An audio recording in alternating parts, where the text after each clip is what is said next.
The council is meeting tonight in compliance with the governor's executive order, which bans mass gatherings of more than 10 people. We have made arrangements for the public and staff to join us via remote video and audio access. So I welcome those who are Zooming with us tonight. Welcome each and every one of you here tonight. So thank you. First on our agenda is a public hearing on a proposed installment purchase contract for the repair and resurfacing of certain town-maintained streets. And I will ask Anne Marie if she will to discuss that. Will give us a brief discussion on that. I'd be happy to, Mayor. And I am super excited. We're all excited to report that after, excuse me, I'm telling you what, being the manager and the IT person at one time is difficult. Hopefully we'll get it. So Virginia Smith and I worked really hard trying to encourage banks to submit proposals for the financing project. You know, we've been working on phase 2 of the street repair and resurfacing project. Back in the fall, you received bids. You received good competitive bids from contractors to resurface streets. And then the next step was to solicit proposals from the banks. And after the audit was approved by the LGC, and right when we were out for our first round of bids, that's when the economy went crazy because of COVID, and we didn't get any proposals the end of February. We were advised to solicit when things seemed to get a little bit calmer, perhaps after all the PPP funding was distributed and that the banks would have more time to pay attention to traditional financing. So we're really pleased that we got 2 proposals for financing. One was from Southern Bank, and then another proposal was from Truist Bank, which is BB&T, the new BB&T. Virginia Smith and I talked, we had a conference call with Sharon Edmondson, who you all know from the Local Government Commission.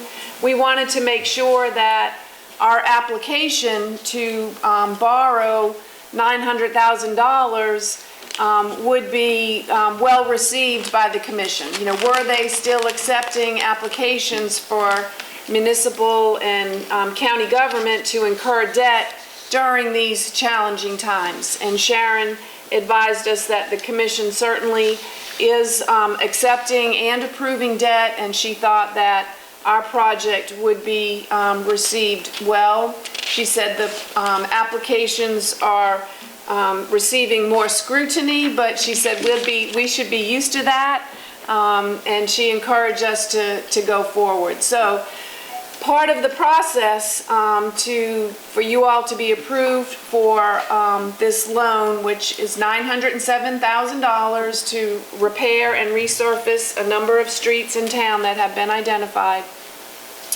is a public hearing. And so we advertised for the public hearing in the newspaper, and we also anticipated that because of COVID that we would still be under restrictions with how you could meet and how the public could meet. And so we advertised that citizens could submit comments to the manager in writing ahead of time, and then also they can submit comments up to 24 hours after tonight's meeting. And that's been advertised. And so what we want you to do tonight is conduct the public hearing. Hopefully you'll have some comments from the public via Zoom or the call-in. If not, some may feel compelled to deliver written comments to the office tomorrow. You won't be able to act on the resolution authorizing filing of the application tonight. This special legislation that the General Assembly approved for local governments to be able to conduct these types of public hearings during a declared state of emergency requires that you recess the meeting and wait at least 24 hours to receive those comments and then acting. So after the public hearing, we'll be asking the council to consider a motion at the end of this special meeting, recessing the meeting to tomorrow night. But we'll handle that when we get to that part. So, Mayor, I'm happy to answer any questions that council may have before you open the public hearing. Did you get any comments beforehand? No, not yet. Okay. Yeah. Does anybody have any comments or questions of Anne Marie on the paving of the streets? Just happy we had two Yeah, I'm glad we can go proposals. forward. I was worried we wouldn't be I able was to. concerned about that. No further questions? Okay. If there are no further questions, does anybody in the audience that's zooming in or calling in have any comments or questions regarding this? If so, I will ask that you state your name and ask your question.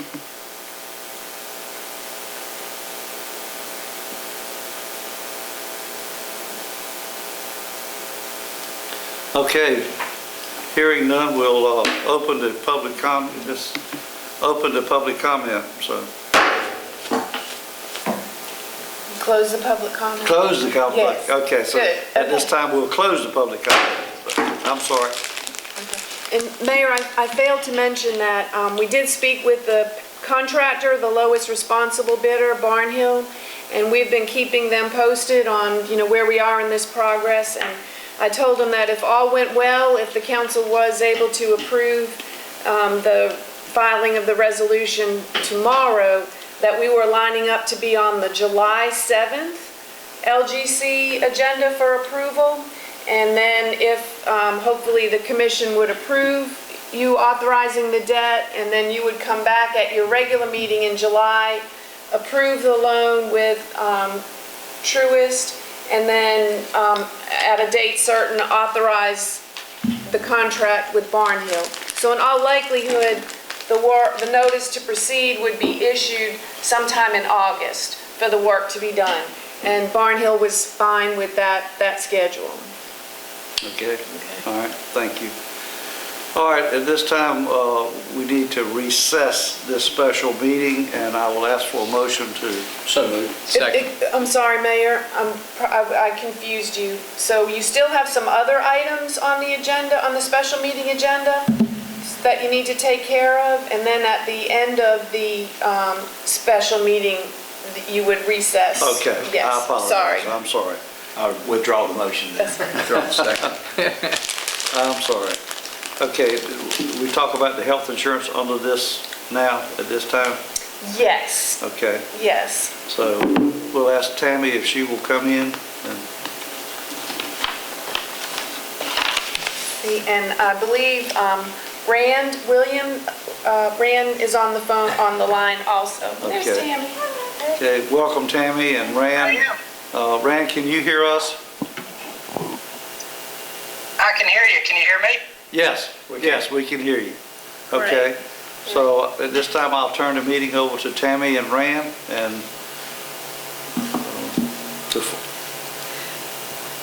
Tammy, do you want me to go ahead and kick it off? So, at the last meeting, you heard from Rand Williams, your health insurance broker, on the negotiations that he worked really hard on your behalf. And Cigna, the company that provides our insurance, Rand had negotiated an increase that was pretty comparable to a carrier who we previously had, but it was still about an 8% increase. And you all wanted to make sure that, how could the council approve a plan with an 8% increase without having an adverse impact on the upcoming budget. And so you asked me to review that, and I did that, and this doesn't happen often. Well, it happens often that I sometimes make errors and mistakes, but the mistake that I made was in our favor. Last year's budget, or this current year budget, the amount of money that we budgeted per employee for health insurance was higher than what the actual cost was. So, going forward with this 8% increase next year, there will be funds available in the budget without us having to look for revenue elsewhere to pay for that increase. So I'm sorry I made a mistake, but it turns out it was not all that bad. is in our favor. Yes, yes. So Rand is on the line, and his internet is a little bit spotty, but I think he can hear us and we can hear him. And so Rand, did you want to kind of summarize and finalize where we are with Cigna and what the next steps are? Sure. So I guess not a whole lot's changed since the last time we were talking, except Anne Marie's discovery of the budget and ultimately putting more money towards the increase for those covering family members. And what that amounts to, I guess, is that we thought it made sense to have two options. Since there is an increase, and since employees or covered family members have a payroll deduction that would go up quite a bit, we would put a second plan on the menu so they could have a lower price point. And the way that Anne Marie and Tammy have set up what the town pays for anyone covering family members, if anybody chooses that low option plan, it actually saves the town money, and we probably won't have many people that will choose it. And I think Anne Marie had mentioned what she's budgeting is the, I guess you could say, worst case assumption that everybody chooses the high option plan. But for every person that with covering family members that does choose the low option, it does save a little bit of money. So that was our thinking in going through it all.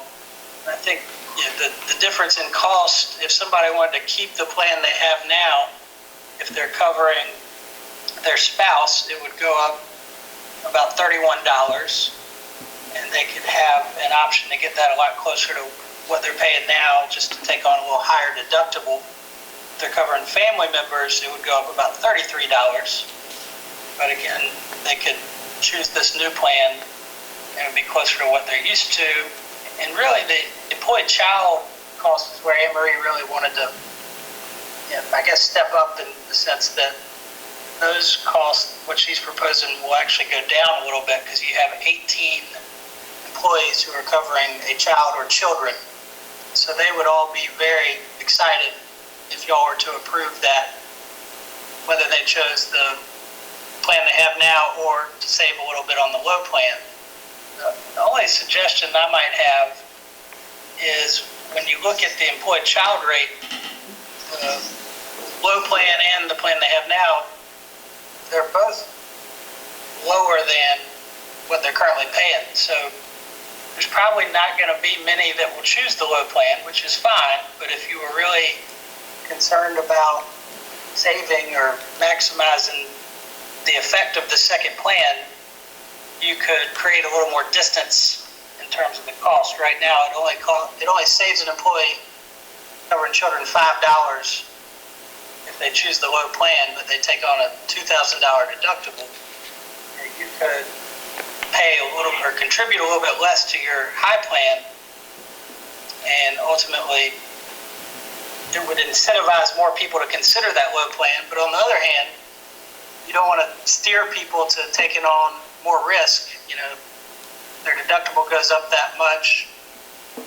They only come out ahead as if they don't use it. So that's kind of the only comment I have is, if you were looking at that area to maximize the savings. Otherwise, they'll be thrilled with 18 of them more or less getting a pay raise because of it.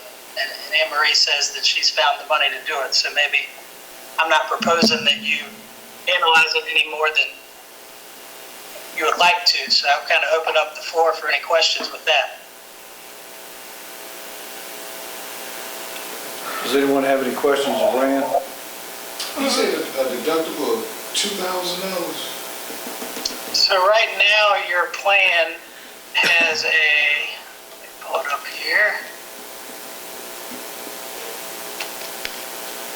Your current plan, which would be the new high plan, has a $1,000 deductible, and then co-insurance kicks in. Insurance company pays 70%. Member still pays 30%, but their out-of-pocket maximum is $4,000. If they were to choose the low plan, I'd set deductible, but the deductible goes up to $4,000, and their out-of-pocket maximum goes to $6,000. So they're taking on $2,000 more of risk, but it could paying out a little bit differently depending on the size of the claims. Deductible is actually $3,000 higher. The out-of-pocket maximum is $2,000 higher.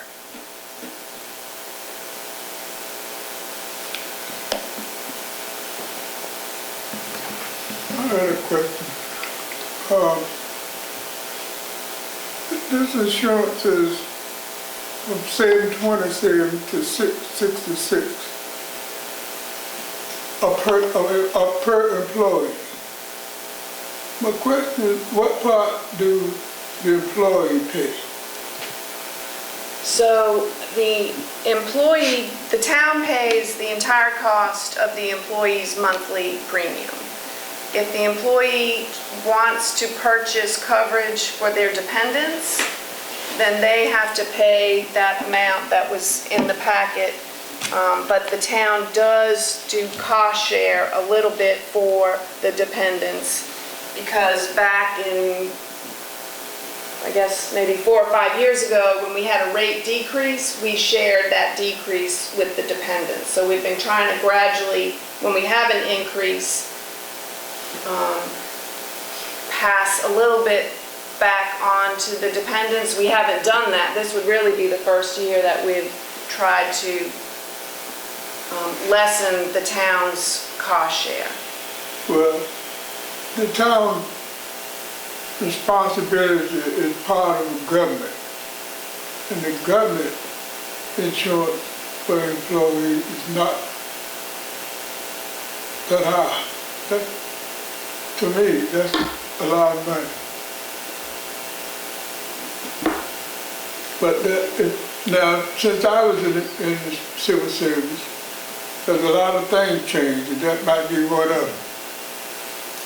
Well, and Rand can speak to this, but, you know, most local governments, most state governments provide health insurance for their employees. It's a big way that we can attract employees who want to work for the town. And, you know, the last 10 years, healthcare forever, every year that we've been offering health insurance, you know, prices increase. But I know how much our employees appreciate it. And we feel like this is a good plan. But you're right, it's expensive. It's a lot of money. And I would point out that most other municipalities, if not all of them, probably do contribute some amount towards the family. Municipalities are kind of known for taking care of their people that way to the extent that they're able to.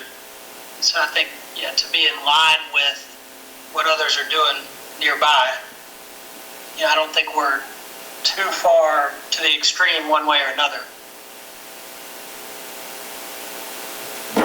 Anyone else have any questions or comments One minute. of Rand or? We have 30 employees, is that are on insurance, is that the understanding? We have about 30 that buy dependent coverage. Oh, by dependent, Yes. okay. We have about 49 that the town covers that they don't purchase any dependent coverage. Okay. So we cover about, We have about 75 full-time employees, and then we have about 5 retirees that Okay. qualify. I couldn't tell from that. I was just gonna say. Okay, if there are no further questions, I'll ask for a motion to accept the bid. So move, Mayor. Okay, we have a motion, do we have a second? Second. We have a motion and a second. All those in favor, please signify by saying aye. Aye. Opposed? Motion carried. Okay, next on our agenda, and thank you, Tammy and Rand, for being with us. Rand, you're welcome to stay with us, or you may cut us off. Okay, well, thank y'all. I hope y'all have a great evening. thanks Rand for helping us. Thank you very much. Take care. Okay, the next item on our special meeting agenda is a resolution authorizing upset bids for the sale of 123 East Gale Street. our first proposed sale of property within the North Oakland Street redevelopment zone. And Saoirse Scott, our lead for North Carolina Fellow, will brief the council on this action item. So Saoirse, it's all yours. Thank you so much, Mayor, and thank you for having me this evening.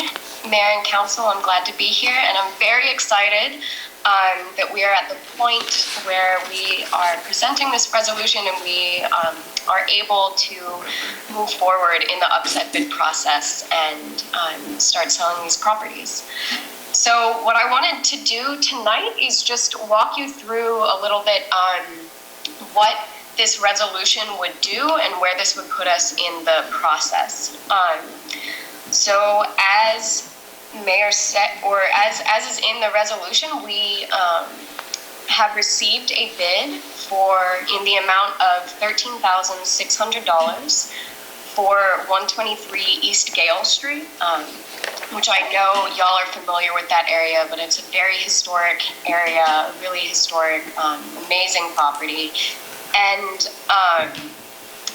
so we have received a bid for it, and if you choose to adopt this resolution this evening, then what will happen is that on Thursday next week, so that would be June 4th, we will publicize a notice of sale in the paper, and that notice of sale will include the property, a property description, the amount of the bid, and then it'll also include instructions kind of similar to this resolution on what someone would need to do to upset a bid, or if they are interested in also bidding on the property, the steps they would need to take to do that. So I think a little bit of, some information that I think is relevant before you choose to adopt or not adopt this resolution is that the appraisal value of 123 East Gale Street is $15,500. And at the beginning of this process, we wanted bids to at least be in the amount of the appraisal value of the property, so that that money is able to be used for further projects with the redevelopment commission, and so we are able to retain that.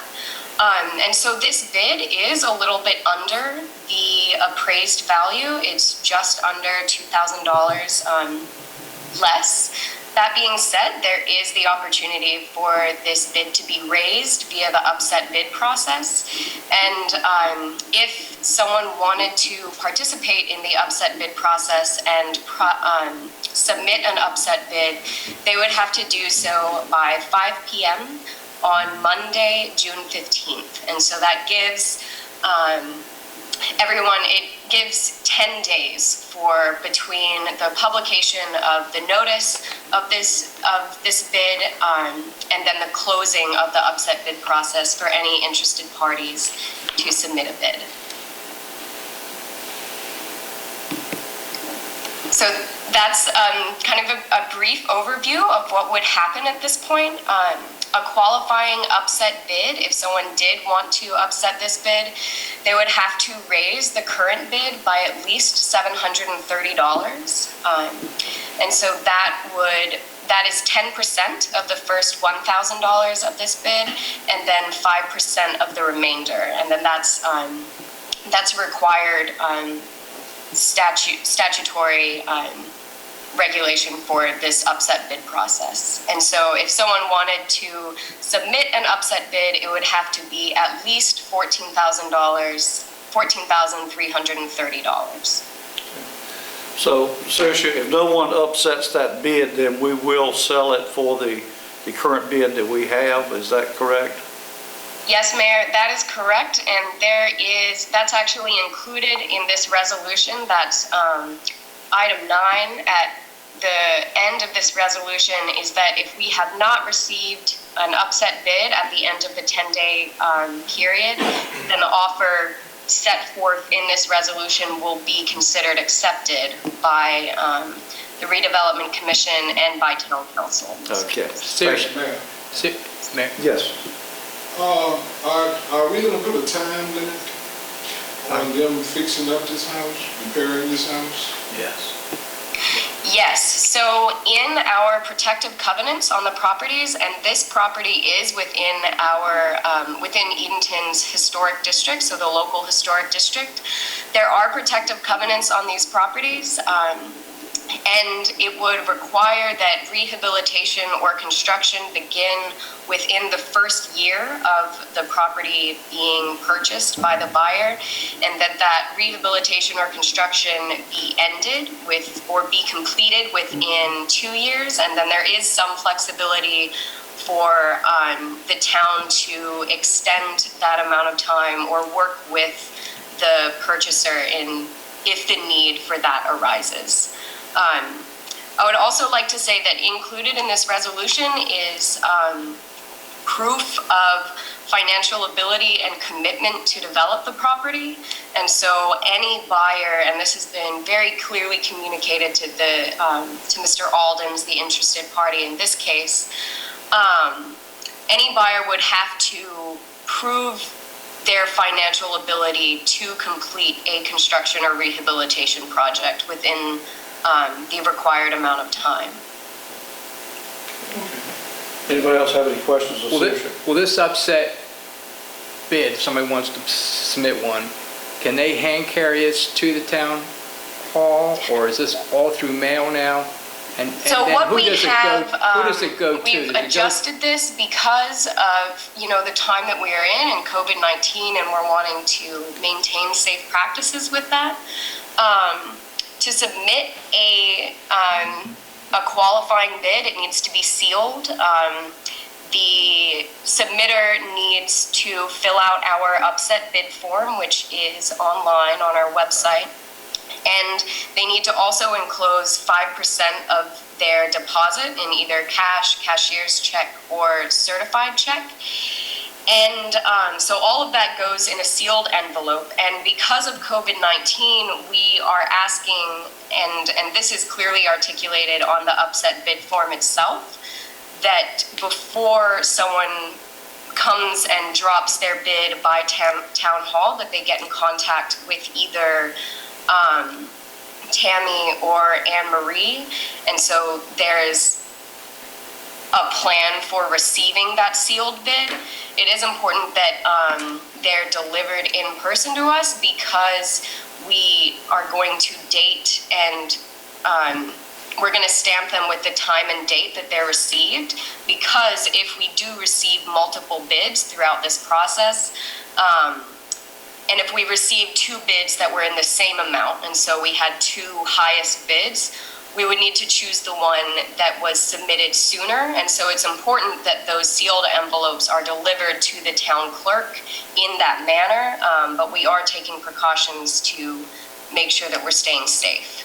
Gotcha. Thank you. And Mayor Sallings, just a comment to follow up on Councilman Bond's questions. In addition to the timeframes where they'd have to begin in a year and complete it within 2 years, if they don't do that, there's also a buyback provision where we could buy it back, so we're not stuck like the county's stuck with Hotel Hinton, with the owner just sitting on it, not doing anything. So I think that was important. I was glad to see that. Absolutely. There's a lot of restrictions on this besides a limit time to fix it up. It seems that it's a continuous check on these houses to see if they're kept up. Whoever buys them, they're gonna have to know something about maintenance of a house. But there's some houses there's a couple of houses that's for sale, for A and B, that requires, if you buy that, you gotta put an A roof on it. And that has been added so many little places there to the house, and it's all flat roof. And roofs tied together. You know, it's a mess. You gotta tear it down. I looked at all of them. I looked at all of them. And the only decent one I seen was right there behind the police station. But it needs work. Councilman Poole, I think you're absolutely correct. A lot of these buildings will require a lot of work, and what we are recommending to people as they become interested in this process and as they're talking to me is that before we take people to physically view the properties so they are very, very aware of the interior and exterior conditions of the properties. And we also recommend that because they are planning to do rehabilitation and construction work, that they have a contractor or someone come through the property with them as well, so they would have an estimation of the work required and the cost required to fully rehabilitate or complete construction on the properties. Okay. Anybody else have any questions or comments? Okay. If not, I'll ask for a motion to adopt the resolution as presented. So moved. Second. We have a motion and a second. All those in favor, please signify by saying aye. Aye. Opposed? All right, motion carries. Okay, so, go ahead. We need a motion to recess this special meeting. Yeah, I got ahead of myself earlier, but I was getting ready to do that. We need a motion now to recess this special meeting, and it has been set up for us to reconvene tomorrow afternoon at 6 o'clock here Yes. in the council chambers. So I will entertain a motion at this time to recess this special meeting. I think I made it the first time. Yeah. Okay. I'll make it again, I think All right. Craig. We have a Second. motion and a second. Second. All those in favor, please signify by saying aye. Aye. Opposed? Motion carried. So we will see you here tomorrow night at 6 o'clock to reconvene on this matter. And that's in case that someone is watching or someone that knows what's going on and wants to make a comment to Anne Marie before in the next 24 hours. Okay? All right, next on the agenda is our council meetings, is our committee meetings. And first is the Administrative Committee chaired by Councilman Hyatt. We have two items that we need to discuss tonight. The first item is an update on our social media marketing campaign, and I think Anne Marie knows the most about that, so I'm going to hand it over to her to update us. Okay, I'm happy to, Councilman. And we have Zooming with us tonight, Tyler Bream, and Tyler has been working almost a full year now on implementing the social media marketing campaign. And you all know that campaign was one of the several really, I think, smart recommendations that were included in the 2018 Strategic Communications Plan. And that plan was put together based on the council's concern about the declining population of our community, what needed to be done to try and help the town grow the population. And former Councilman Bob Quinn really championed that effort and has been continuing to provide guidance and leadership to us as we implement the Strategic Communications Plan. And former Councilman Quinn is Zooming with us tonight as well. So Tyler has been providing about once every quarter an update to the council on the progress of the campaign. And, we're very, very sensitive to how we go about marketing Edenton during this new world of COVID-19.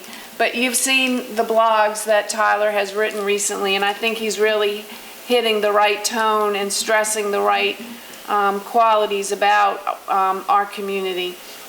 So Tyler's going to give you an update on how the campaign has been going, but then also wanted to just make sure that as we move forward, that you're going to be okay with us including in, as part of the new budget, continuing this campaign. We've really, I think, hit a lot of momentum recently, and we want to keep that going.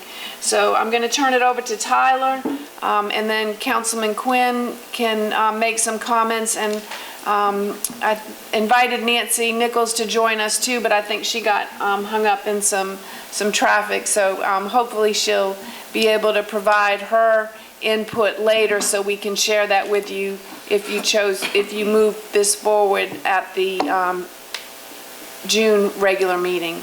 So, Tyler? Yeah, Great. I am here. Can you all hear me? A little louder. You can speak a little louder. A little louder, yes. There you Get a go. little bit closer. That better? It is. Thank you. Okay. All right. Thank you guys so much for having me. Thank you for letting me take some time to update you all on what is going on. Before I get started, Anne Marie, I sent that PowerPoint to you. I can share it from my computer. Does everybody in the room there have access to it? We will through Zoom. So yes, okay. you can share it. I'm gonna share my screen now.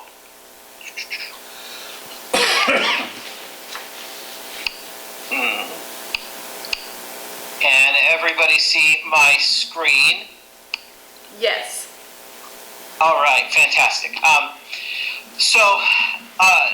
I've had a really exciting and wonderful time promoting the product that I most believe in when it comes to anything that we've ever covered in my business. I've sold a lot of different products, physical products, digital products, and what we're selling in Edenton is something that, without a doubt, is one of the most important things to me. We're selling a really vibrant, exciting, safe, and comfortable life. And I've had about 12 months to write and research and understand and talk to people in all walks of life around our town, and to get to know people and situations better than I did when I first started. And I know this has been new for everybody. This is kind of the first time Edenton has ever done anything like this. And so what I wanted to do, I wanted to start tonight by just giving you a really simple update of the basic numbers. I didn't want to go too terribly number heavy in this presentation, but I wanted to give you a simple basic. The most important question you have to answer in terms of whether you want to continue this is, what has been your ROI? What's your return on investment? Has the money you've laid out for the campaign actually achieved you some measurable results that you can actually look to and say that was a good investment for the hard-earned taxpayer dollars that you're paying for this? And so I wanted to just give a simple, basic overview. We've spent so far in the campaign, or the campaign has been budgeted roughly $12,500. There's been other associated costs and fees associated with the actual management, but in terms of on-the-ground dollars spent specifically towards getting Edenton's message out, we have spent roughly, budgeted roughly $12,500. And the question we have to ask is, what exactly do you get for that? As of yesterday, when I finalized these numbers, we've had 439,324 impressions. That means that for $12,500, we have purchased 439,324 ads, which have actually been seen by a pair of eyeballs. So this isn't just ads that we put up on the internet and hope that people will accidentally see. They are, most of the time they're on Facebook. People are scrolling through and their eyes literally have to see the ads. We only pay when people actually lay eyes on them. So almost 500,000 people have seen ads regarding Edenton. And these are, people in town are probably not going to see these ads because we're targeting specifically different areas, specifically large metro areas, typically in the north. But we've achieved roughly 500,000 impressions. 500,000 people have seen our ads. Our ads have been shown to 152,606 people. That means that of those nearly 500,000 ads, they've been shown to 152,000 people. So a lot of people have seen our ads more than once. We're able to know a lot of information about how people interact with our ads. Obviously know if somebody clicks on an ad or engages that way. But we also can tell if you've scrolled on Facebook through your phone, if you're scrolling down all the way through and you stop and you see an ad, or you stop and you see something, we can tell exactly when you stop and what you are looking at when you stop based on your scrolling activity. And we can tell sort of mid-range interest by people who maybe have seen our ad but not clicked, and then we can go back with other additional messaging on the back end of that. So essentially what this says is 150,000 plus people have heard about Edenton probably for the very first time as a result of this campaign. The third thing is we have had more 6,400 email opens and reads. So obviously we see the numbers dwindling. A lot of people see our ads, or, a lot of ads have been shown. A lot of people see our ads. Not everybody who sees us is interested. Obviously, that's par for the course with anything that you purchase or with anything that you market. But what this number right here tells us is that 6,400 times people have shown an elevated, specific, intentional level of interest in Edenton as a potential place to live. Because they have opened up at least 2 different emails from us. And everybody knows you get a lot of emails every day and you don't open up most of your emails. Throughout our campaign, typically what happens, and this is just a little information for your general knowledge, as your email list grows, as your campaign matures and more people are part of your campaign, typically what we call your open rate, so the amount of people who open up an email drops. The larger the group, the less people are actually physically and intentionally engaged. What we've seen is exactly the opposite. The larger our group goes, the more engaged many of those people are. And the reason why we focus on email and on regular content and blogging is because we're presenting our people with a number of different targeted messages, whether it's relating to healthcare or home prices or community living. And those messages respond to different people in different ways. And so we're able to attest different messages and present different messages that touch people in different ways who are in different lifestyles or looking for different things from their home. And this last number is probably the number I'm actually most proud of. Just this year in 2020, the I Love Edenton website has generated more than 21,000 unique visitors. What is exciting about this is we do not pay, of this $12,500, we've paid $0. We have not paid $1 to drive people directly to our website. And yet 21,000 people are going to our website. What that means is Google and Yahoo and whatever other search engines people are using are tracking our website activity, recognizing that we're providing good content. They're tracking people as they go onto our website and scroll around and click on different pages and spend time reading different articles. They're seeing that our website has a higher than normal value added in terms of just basic output for a website, and they're actively funneling additional people to our website because they want to make sure that when people search for things surrounding retiring in North Carolina, that our website, which performs better than average, is one of those top websites. So we're generating a lot of additional momentum here. I think we've got a really good return on interest, return on investment with the actual paid results. 500,000 people have seen an ad, or 500,000 ads have been purchased. 150,000 people have heard about Edenton for the first time. We've got more people that live in Edenton who are actively interested in potentially moving here. And our website that we've been working on every single week for the past year just about is driving a lot of traffic. And that's organic traffic that really kind of builds on the momentum that we've created from our paid. So that's from a simple awareness function, right? The biggest problem Edenton has ever had is awareness. Once you get here, you fall in love with this place immediately. The question is, after awareness, what is happening? I want to talk just briefly about campaign engagement. Specifically, I wanted to just go through the top 5 articles that we've released over the past year so you can see basically what types of messages we're giving and what people are responding to most.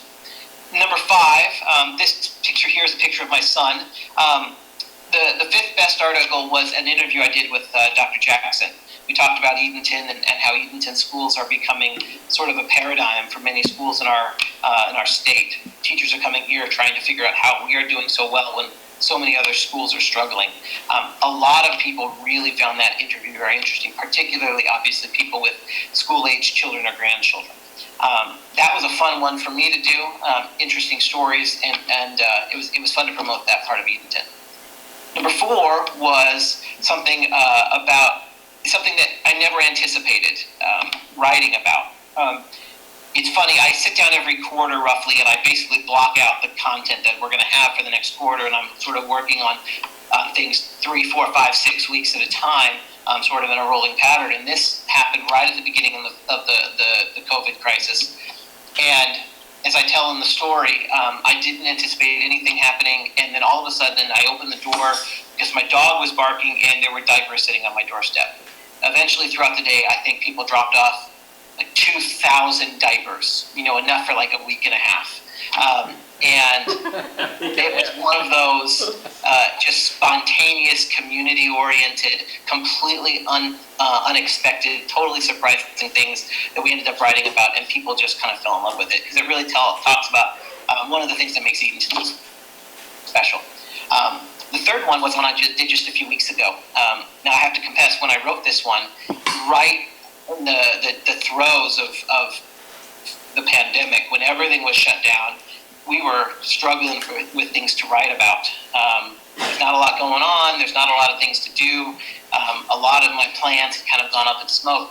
I took a walk, and I just sort of refreshed my view of Edenton. I had no agenda. I walked the east side of the town, which I don't normally do, and just kind of saw it with fresh eyes. And at this point, we've really started to see sort of that long-term momentum pick up. People really want to live in beautiful places, and when they're stuck inside and all they could see were 4 walls, especially people in big metro areas, this is something that really pointed out how different we are as opposed to some of these large areas that we're talking about. The 2nd best blog or article of the year was a feature we did on Old Colony. Adam brought me in, walked me through their whole restaurant, took a lot of time just to help me get to know him and the restaurant, and it was a huge success for us. When the blog went live, it goes live Thursday morning, usually around 10 o'clock. We added like 30 subscribers within just a couple of hours, which was really exciting, completely organic, because they shared it on their social media and they just promoted it because it was a really glowing article. And it was a huge momentum builder for us. This article right here is when we really saw our engagement and our subscriber base and everything like that really start to trend upward. This was sort of a moment when the trend started to climb. And so this is really what kind of set the momentum off. And the biggest performing article was one I wrote about our son who was born 2 months ago yesterday. Long story short, he was born perfectly healthy and he coughed and it essentially punctured his lung. Within a few hours, they were life-flighting him from Edenton to Greenville. The next morning he almost died. They saved him, and it was a really heartfelt, personal story. Every word of it was true. In fact, the true situation was probably more radical than I talked about in the blog. And it really resonated with a lot of people because it was just such a personal story. Again, like the diaper blog, it was one of those things that was not planned. It didn't feel like marketing, if that's not a word, but it didn't feel composed or planned. It was just a response to something that organically happened. It was a terrible situation, but Vidant really stepped up. In Edenton, the flight team, and then in Greenville, I lived in the hospital for 4 days while my wife was here recovering. It was me, the nurses, and the staff at the Ronald McDonald House for 4 days. And it was the most terrifying time of my adult life. But it was also the most wonderful time of my adult life because I got to see people step up in such an incredible way. And obviously, people want to hear feel-good stories like that. Especially at times when we were hearing so many stories about healthcare systems failing and healthcare faltering and struggling. To hear a story about how healthcare just came together and literally saved my son's life, it just really kind of was exactly the opposite of the national narrative. And everybody who had been hearing about this really was really touched by the story. So, yeah. My second favorite thing about that story is I now have a really, really good story to hang over my son's head for the next, 60 years, and that's really good. So that's some of the engagement that we've been getting. One of the interesting things you'll notice there is the top 5 blogs deal with completely different pieces of subject matter. One's a medical story, one's a restaurant opening, right? One is talking about the community. One, they're completely different things. And that's, I think, what is so important about what we're doing, is it's not just one thing that we're promoting in terms of quality of life here. And it's not just one idea that people latch onto. When they're looking for a home, they're looking for something that delivers on multiple levels and in multiple ways. And we're talking to a really diverse base of people. On Monday, I talked to somebody who was in their 30s who's considering moving here. I've talked to people in their 40s and their 50s, and obviously retirees. And so we've got people of a wide spectrum who are hearing about our messaging, hearing about Edenton, learning about what it's like to live here. And because we have such a wide group of people, we tell a lot of really different stories, because different stories affect different people at different stages of life. And you never quite know what is going to hit. Some of the blogs that I thought would be really good just didn't perform as well. Some of the ones that I thought were, like the one about my walk through the east of Edenton, I didn't think it was anything particularly special, but it turned out to be something that was just, people loved it. They just fell head over heels for it. So that's sort of the engagement level. I want to talk to you a little bit about what I'd like to do to improve what the campaign is doing, what I want the campaign to do in 2020 here moving forward. The one thing we've not been able to make use of is video.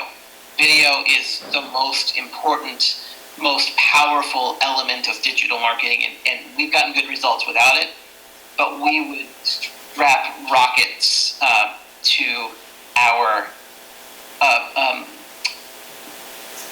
approach, our messaging, if we could buttress everything that we're already doing with well-placed video.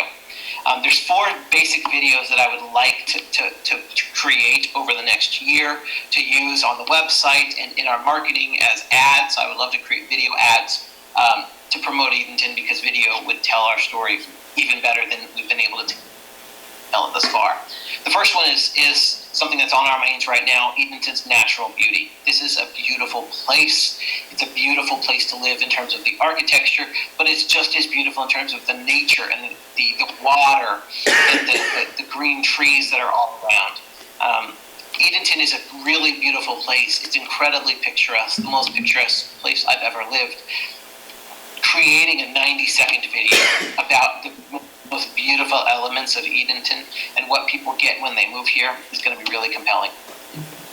Obviously, our history is a major selling point for our tourism, but it's also something that adds a real depth of experience to what it's like to live here. Something I didn't fully appreciate when we first moved, but as we've lived here longer and I've gotten to know the history and seen the important things that are around town, I've grown to appreciate that more. Telling Edenton's history not only drives people who want to visit, but it turns those visitors into residents. The thing that we're most proud of in terms of our modern day is surely our vibrant downtown. Lots of businesses, lots of things going on, lots of people. We actually have a downtown, which most small towns don't. It is a hugely marketable thing. We're down there all the time, and I know that as things start to open up, we're going to be down there regularly once again. And people want to know when they come to a town, they're going to have a place to go eat and a place to spend some time on a lazy Saturday afternoon. And the last thing is we would like to do what we've already done for a couple of blogs and just interview some residents about what it's really like to live down here. Retirees, near retirees, families with children.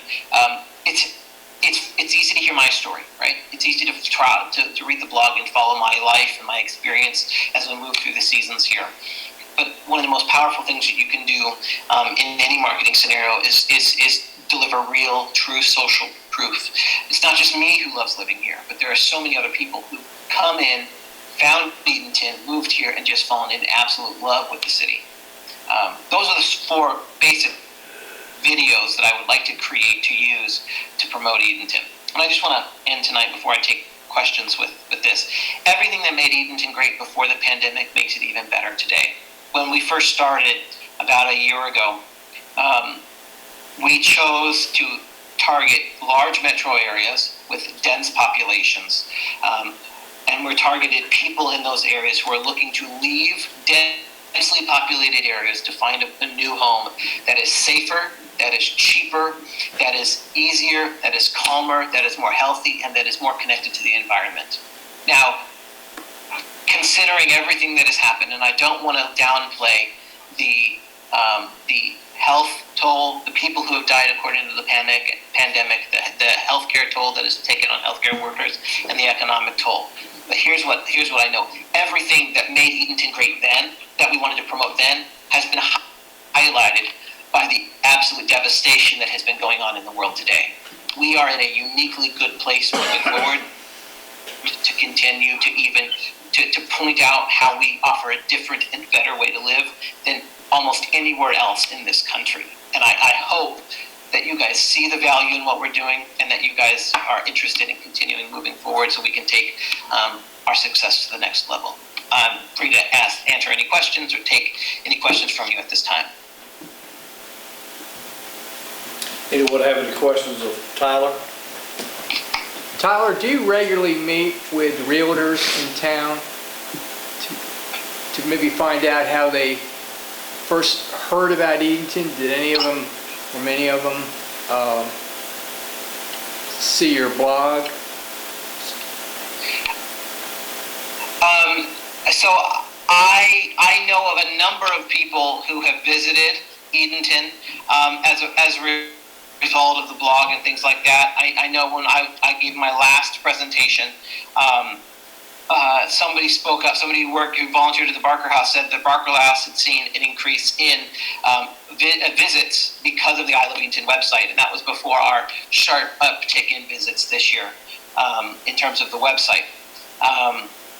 I'm not in daily or weekly communication with the realtors in terms of that, because sometimes those realtors don't necessarily know how those people got wind of Edenton anyways.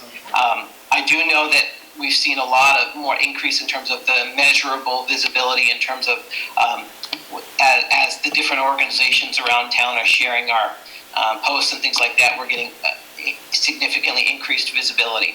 To answer your questions very specifically, I went into this and we had spoken, Anne-Marie and I had spoken, went into this saying, the first year is really going to get the process rolling, but when somebody makes a decision about moving from one town to another, typically it takes several months to go through that decision-making process. And so it is really in this year, in the second year of the campaign, if you guys see value in continuing, that we should start to see people actually coming to town in greater numbers, specifically because of what they first heard here. I don't know if that answers your question or not. It does, and thank you for what you're doing. We really appreciate it. I'd like to speak to the effectiveness of Tyler's work and also our social media presence. We have new neighbors on North Granville in the 500 block. They were living in Mexico, but they wanted to move to where the climate was a little cooler. And they looked at the map and chose Edenton as they looked across the United States to see where a place might be where they would like to move. And they, as they explained to me, they were drawn by the fact that Edenton was built as the prettiest town in the United States. That's what they got from our website, and they were very much attracted to this, and they are living here and enjoying it. So it's all social media, and for many people, it's just they're looking for a place to retire or to move, and they're attracted here. So that's partly thanks to you, Tyler, but all the other social media efforts that are out there. Which brings a question to my mind. We've talked a little bit about people coming here and what's the next step, and how to welcome them, how to help get them settled, introduce them to the community. And one of the first things we talked about doing is maybe having the mayor send a letter to every new family that moves into town. And we could get that information from the realtors, and we should have that information. And I don't know if that would be too much to do, but I think a letter from Mayor Stallings to every newcomer, welcome them to Edenton would be a good start to follow up with the promotion that we have in the traffic.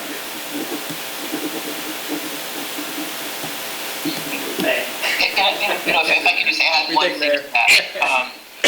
Part of the purpose of the campaign is to maintain awareness over the course of time. Right now, we are always bombarded with so many different messages. It's easy to think, to go to a website or to see one email or one picture and think, wow, that's awesome, I'm going to come back. But we're like hamsters or goldfish. The next day comes, we get up and we forget all about that. And part of the reason why we continue with this blog is not only for SEO purposes, not only to tell different stories, but to make sure that we are there every single week in their inbox. And our open rates tell us, for example, that people, I've had people ask questions about why I don't just put the blog directly in an email and then just send the email out that way.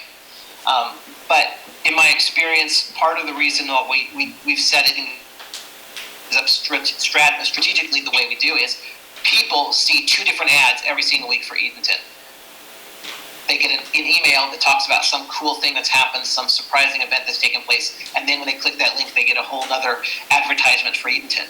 So if somebody's on our email list for 6 months, they're getting sometimes 60 different advertisements for Edenton, but none of them feel like hardcore in-your-face drive-by sales pitches. They're simple, fun, easy stories, compelling stories that sell without being salesy, which is, I think, very true to the ethos of Edenton.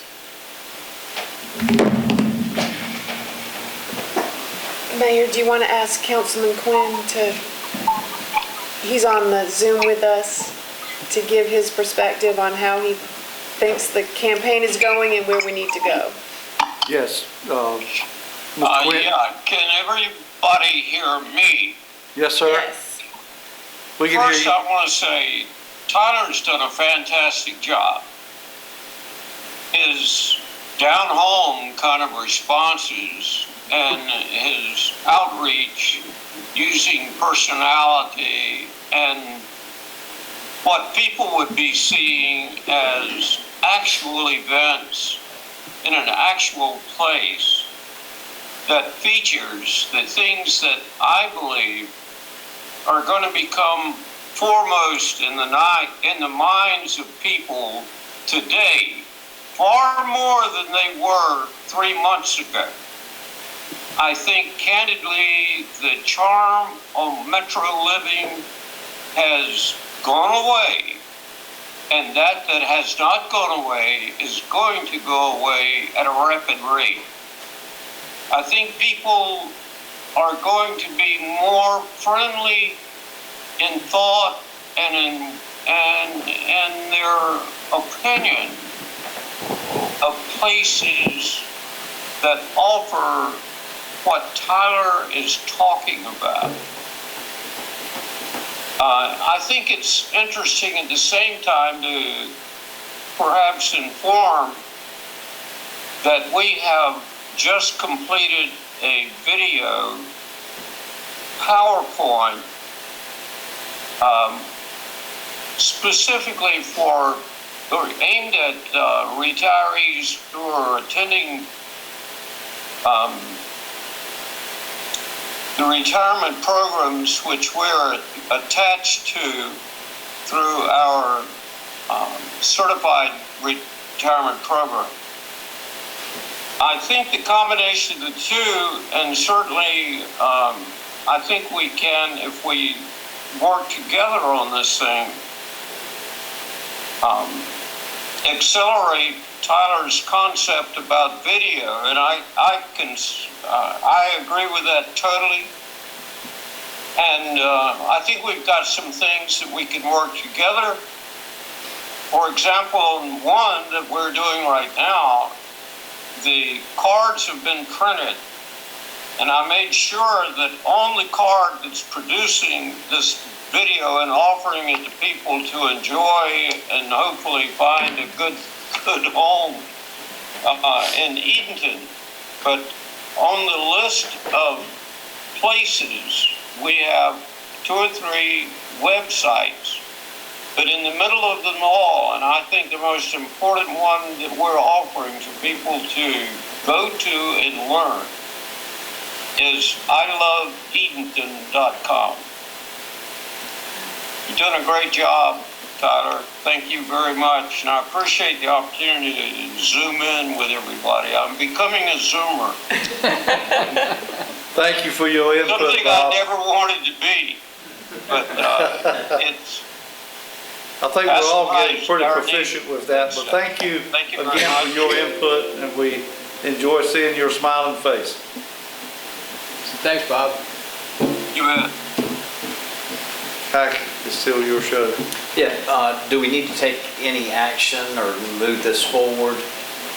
We're going to finalize our agreement with Tyler. It's a year agreement, and so we need to get that approved. And if the administrative committee would recommend that we present that at the June 9th council meeting, I think that would be in order.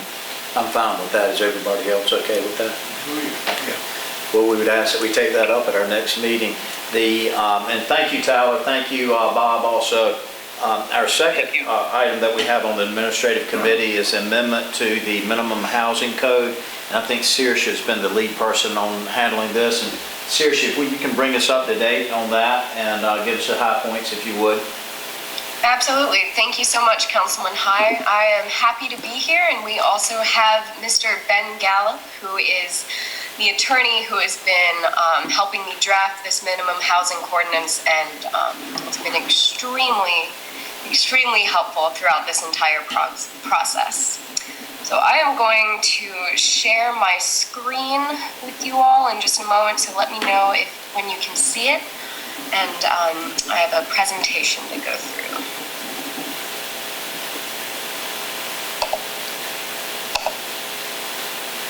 So we can see the screen, Saoirse. Awesome. Thank you so much, Anne Marie. So our minimum housing ordinance, I broke this down, or the presentation, kind of into phases of how I have gone about going through this project. And as you are very aware, at the beginning of my fellowship, one of the things that was articulated in my scope of work was the need to update our minimum housing codes and make those so that they better serve our community and they better protect the health and safety of our residents living in Edenton. And so kind of the first phase of me going about that was becoming familiar with our current minimum housing codes, becoming familiar with minimum housing codes across the state, so looking at different size municipalities, but mostly focusing on municipalities that are similar to Edenton. And so a couple of the municipalities that I researched a lot or used best practices with and was in contact with was Little Washington and then New Bern.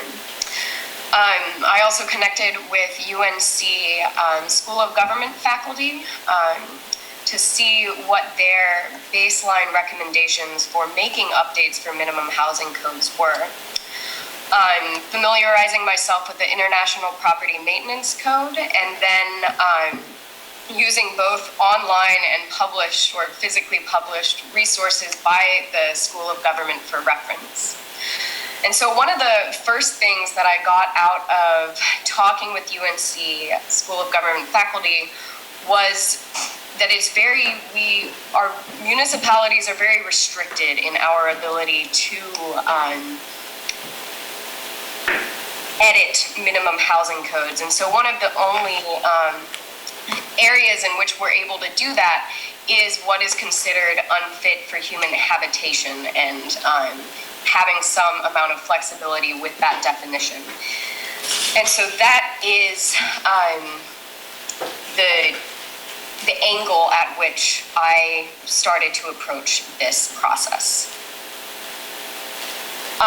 And so phase 2, after going through the research and everything I just articulated on phase 1, was actually making recommendations for things that I thought needed to change in our minimum housing codes. And so that was identifying areas in our code that need improvement, meeting with our building inspectors, or with the county building inspectors, to see areas that they thought needed an improvement, or kind of common issues that they have been coming across, and how we could best work with those moving forward. And then we actually moved to drafting a minimum housing ordinance. And at this point, Mr. Bengala became extremely useful, and we have gone through many review processes and conversations in working with this code. And so I know that you have seen the full minimum housing code ordinance in your agenda packet, and you have had time to examine that and go through it. But I wanted to point out a couple of key areas that we've updated and how we've gone about that. So this slide shows our current section of our minimum housing code as it stands for standards for structural condition. And I just included this screenshot here and wanted to highlight some things here. For example, you see that there are, a couple of points here. And point A talks about walls and partitions. You have point B is talking about floors and roofs. Point C, foundations, and kind of et cetera. It just has one short kind of specification for the structural condition of those elements of a property. And so in looking at the best practices of other municipalities, we realized that we could make this a lot more detailed, and in that way, better give our inspectors specific areas of code to point to when faced with a violation, so that they are able to more specifically point to our code and explain why a minimum housing violation is a minimum housing violation and what that is. And so I'm not going to take you through every single thing that we edited in this section, but I wanted to point out a couple of examples. And so here, again, you just have very short points for the structural condition of these different elements of a property. And what we did is we made these a lot more detailed. So right here, I just have a couple of examples of points, but in our updated ordinance, we have sections for the foundation, exterior walls, interior walls, ceilings, roofs, floors, porches, stairs and steps, and then adequate facilities. And so those are all more specifically defined, and the condition at which they need to be in to be considered fit for human habitation is more specifically defined here.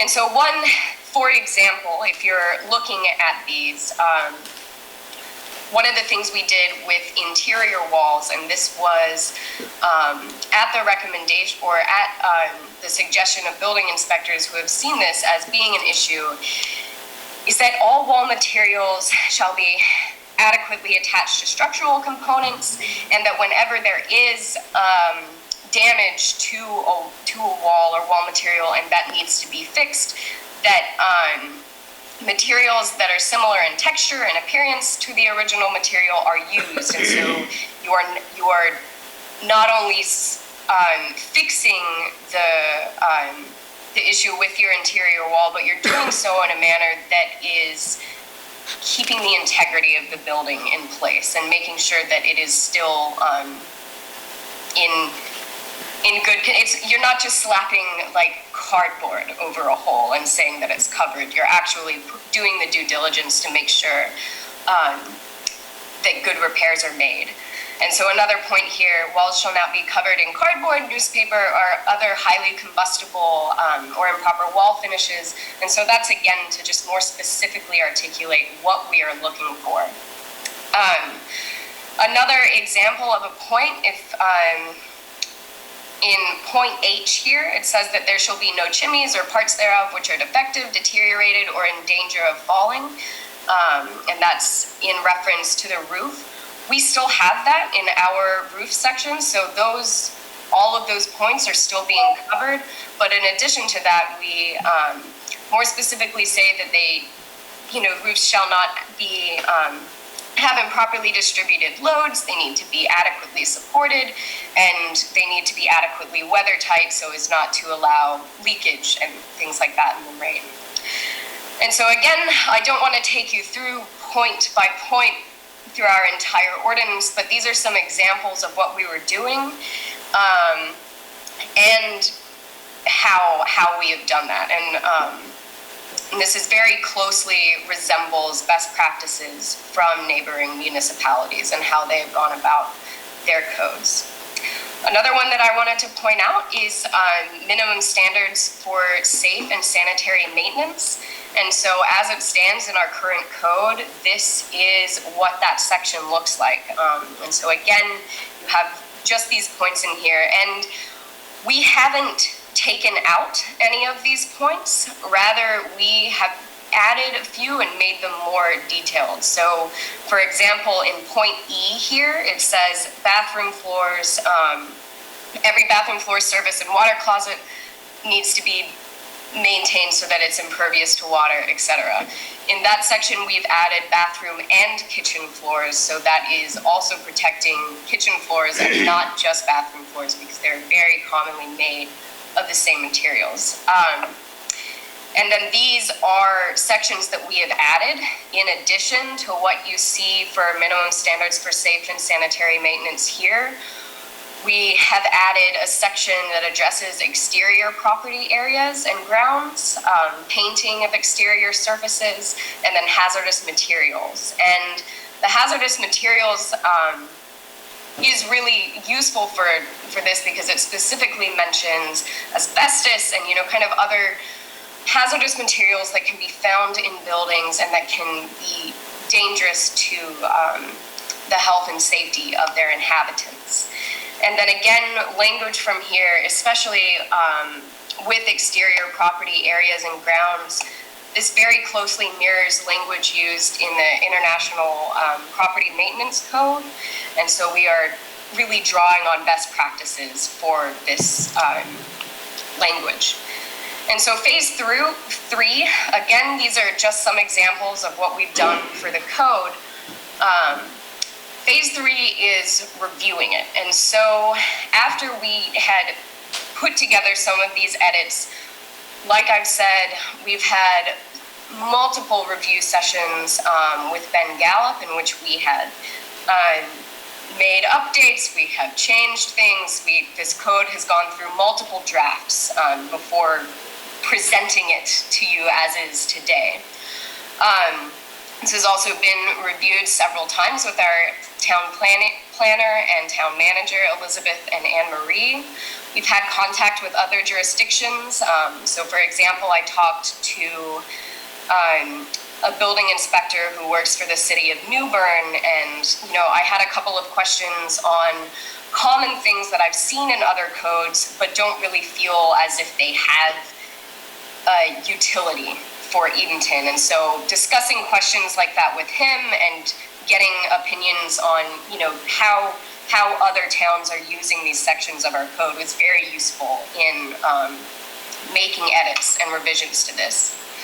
We've also allowed or, given the opportunity for interested members of the community and housing advocates to review the minimum housing codes as is and respond with suggestions or feedback.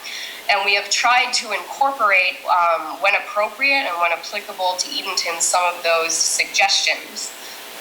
And so an example of a suggestion that we received, or feedback that we received as a part of that review process, was pointing out that as it stood, our definition of an occupant, and as you can see it's been crossed out here, didn't actually include people under the age of 1 year old, which is an issue, considering people under the age of 1 year old are still occupants of a building, and their health and safety still needs to be thought of and taken care of. And so that was one area where we were able to take community feedback and use that as a part of our updated housing ordinance.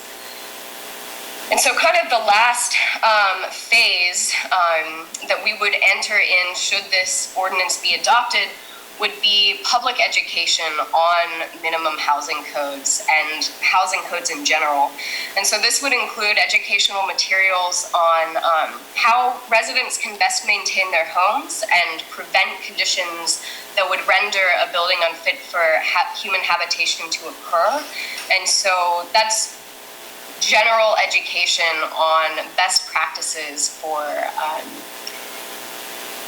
exactly as it says, how you can maintain your home and make sure that over a long period of time it does stay in good condition.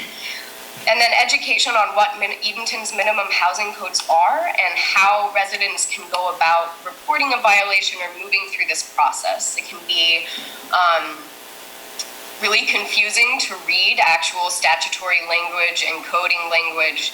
And so having that in a more accessible form for members of the community and residents to become familiar with, I think is really important and something we would be able to do. And then also educational materials on different state statutes related to housing. And so even if they aren't clearly articulated in our local ordinances, things that still apply to our residents and that they may not be aware of, I think education on that. And so one example of that is the relationship between landlords and tenants and different rights and responsibilities that are articulated in our state housing codes or not in state statutes and would be useful for residents to know. And so that's kind of the last phase that I hope that we would be able to do and kind of tie up updating our minimum housing codes and enabling the town to better handle these situations, but also empowering town residents to know, to be better educated about this process in general and about their rights and responsibilities as residents and tenants. That is the end of my presentation. I would love if you have any questions. I know, Ben, if you have any comments or additions that you would like to add. And the same for Elizabeth and Anne-Marie. You've both been very involved in this process as well. Does anyone have any comments or questions of Saoirse on this issue? Thank you for all the work you put into this, believe me. Appreciate it. It's my pleasure. I've learned a lot. So Anne-Marie, the next step is to, move this forward to the next meeting for consideration? It would be, and I just want to take a minute and thank Saoirse and Ben for their work on this. I had to give a little report to the School of Government today about the fellowship program, and I told them that the work that Saoirse has done with us has been, really just so fantastic and meaningful, and I pointed to this project as impactful. I mean, this update, if it is adopted, is going to be something that will help improve the quality of life for our residents, and it's one of those big projects that Elizabeth and I had talked about, over the last few years, but it just was so overwhelming for the two of us to try to do what Saoirse and Ben have been able to accomplish. So I know Elizabeth shares my enthusiasm and appreciation for this work. I think we would want to go ahead and post the draft on the town webpage and encourage residents and landlords to look at it. But Elizabeth, I know when we received the final draft from Saoirse last week, we both were kind of doing the high five. We were so excited and really looking forward to having it implemented, having it adopted. I think it's going to make our building inspectors' jobs a lot more clear. You know, landlords want to do the right thing. They want to know what their responsibility is. And then I think this is just going to help, just going to be a big improvement for everybody. Thank you very much, Saoirse, for all your hard work. And that concludes your, okay, the next on the agenda is our Finance Committee, and that's chaired by Councilman Dixon. So we've got two things on tonight. The first is the formal grant agreement for Nebraska Plastics from the Department of Commerce. It's for an $80,000 grant for improvements to the old strong tie buildings. It's going to create 22 new jobs, and those jobs have to pay at least equal or more than the county average, and they have to give about 50% of their health insurance premiums to the employees. It's a match of 5%, which is $4,000, and that is all being paid by the Edenton partnership. So it's sort of a win-win situation. I think we've all been working on this a long time, and rah-rah, it's great. So I guess we just send that on. Anything else you want to add about that? They're hiring. Nebraska Plastics I put saw out that. Yeah, I saw rode by there the other day, and they've got little signs out, and that was exciting to see. Yeah. I mean, I think that's just great news for us. See anybody waiting to fill out applications? Were there any line? I didn't see any. It was pouring rain that day that they posted Good. it, so hopefully they'll get a lot of good applications. So anyway, so we'll send that to full council. And then the second thing is that we have you're going to give a budget update. I'm going to let you do that. Okay, I am. I wanted you to know that I am working on trying to finalize the budget for 2021 to present to you.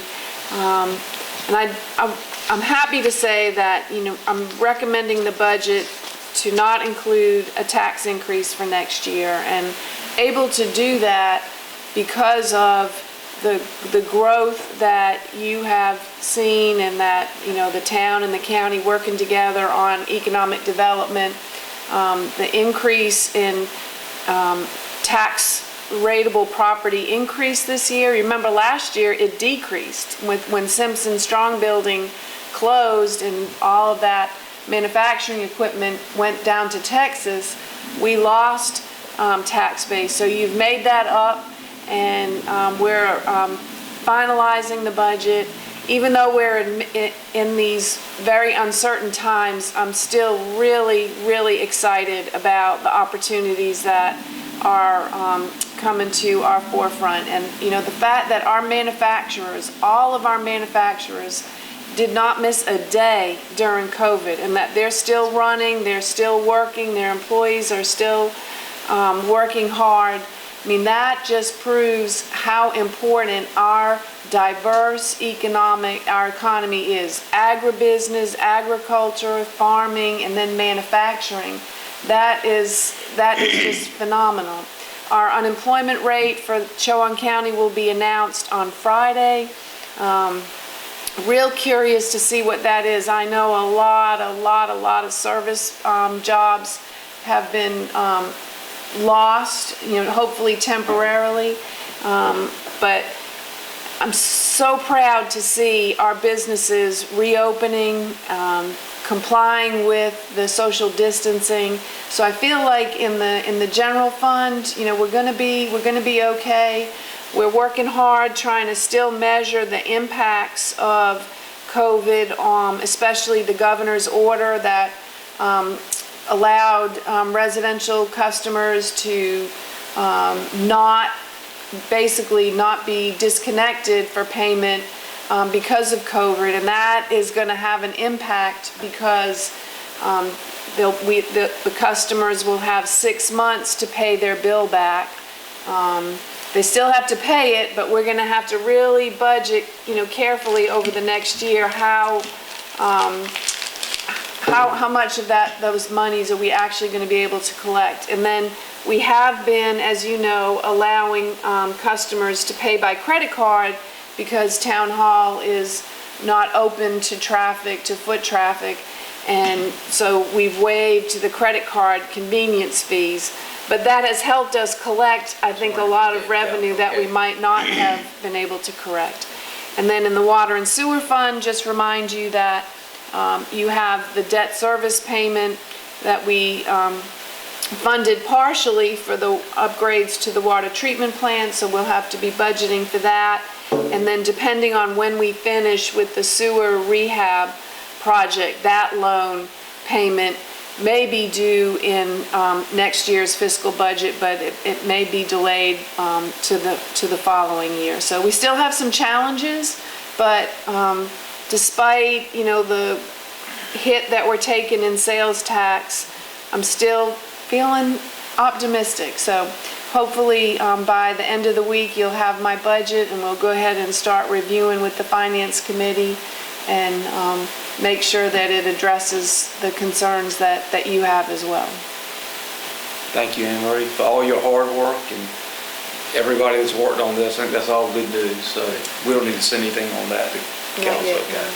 That's it for the finance. Okay, thank you. And thank you, Anne Marie, we are very unique here in that we have been keeping our businesses open, and thank you so much for all the hard work that you're putting in to try to keep from having a tax increase. So at this time, we will adjourn our committee meeting, but remind you that we will have a meeting here tomorrow afternoon at 6 o'clock to take action on the amendment that we did earlier. So with that, meeting adjourned. You do what?